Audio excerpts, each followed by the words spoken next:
Did you know that pirates wore earrings out of necessity, and not just for the sake of beauty? Modern Hollywood is replete with images of pirates from the so-called Golden Age of piracy, approximately between 1650 and 1720, sporting expensive and extravagant outfits and hung from top to bottom with various jewelry. Of course, people, as a rule, have an inherent need to decorate their appearance, and jewelry is the best fit for this. However, did you know that for pirates, some types of jewelry were more than just an addition to the natural aesthetic beauty of their owners? Yes, we are talking about earrings that pirates wore for several necessary reasons, and not just for the sake of beauty. Reason number 1.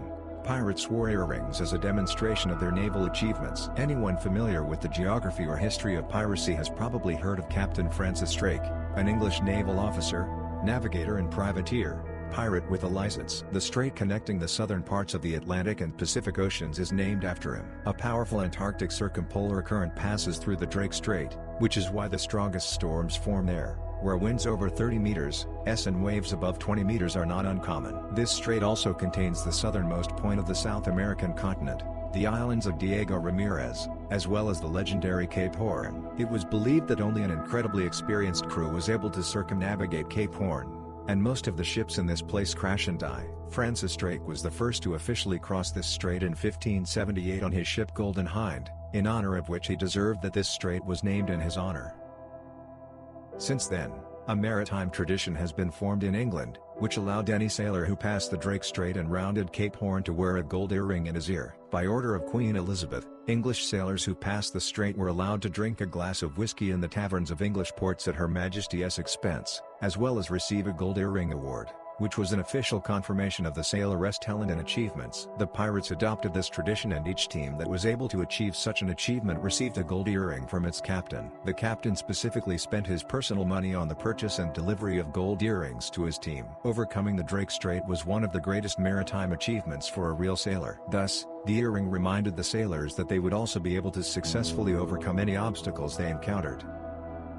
Reason number 2.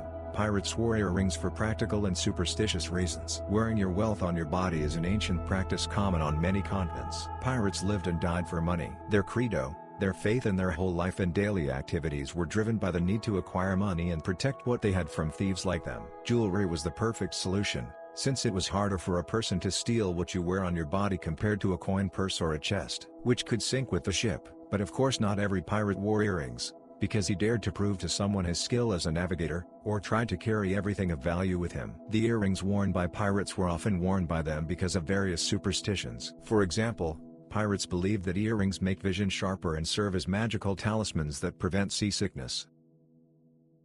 It was believed that precious metals, from which most earrings are made, have magical healing properties that will preserve the health of pirates wearing them, at sea and on land. For example, Spanish navigators and pirates wore silver earrings to throw them into the water, for example, in lakes on uninhabited islands. If the silver was tarnished, it means that the water was undrinkable or poisoned. Reason number 3. Pirates wore earrings as payment for their funerals in case they died at sea.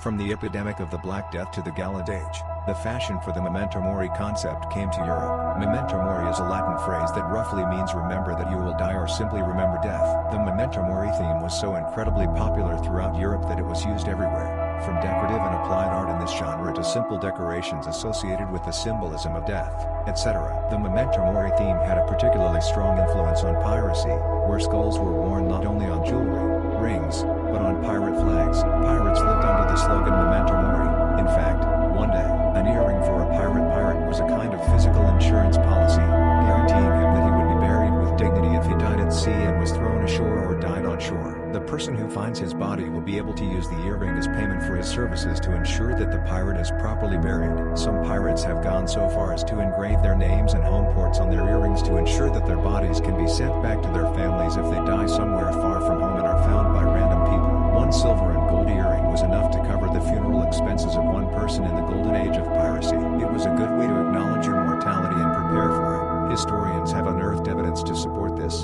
for example, engraved names and hometowns on the rings of pirates. Reason number 4. The pirates wore earrings to once again significantly emphasize that they are outside the law. The wealthy and influential class across Europe issued unfair laws that defined how ordinary people had to dress and live in the 17th and 18th centuries, led by Great Britain. These luxury laws were applied ruthlessly, and their violation entailed huge monetary fines or long unfair prison sentences. These laws made it easy to determine a person's social status and privileges by appearance and could be used for social discrimination. They also prevented commoners from imitating the appearance of aristocrats and could be used to stigmatize disadvantaged groups. In colonial America and the Caribbean regions, where piracy flourished, there was a ban introduced in 1634, which stated that only people with a personal fortune of at least £200 could wear lace, silver or gold buttons, hat ribbons, belts, frills, capes, gold rings, earrings and other jewelry. Since the pirates were free-spirited people, they did not believe in such senseless dictates, so in their manner they fought against the unfair system by wearing expensive clothes and jewelry, which they removed from merchants after attacking merchant ships, appearing in public as a challenge to the ruling class and the city authorities. The earrings were a particularly noticeable and even indicative statement from the pirates that they openly flout the laws, and that unfair laws cannot prevent them from living on their terms.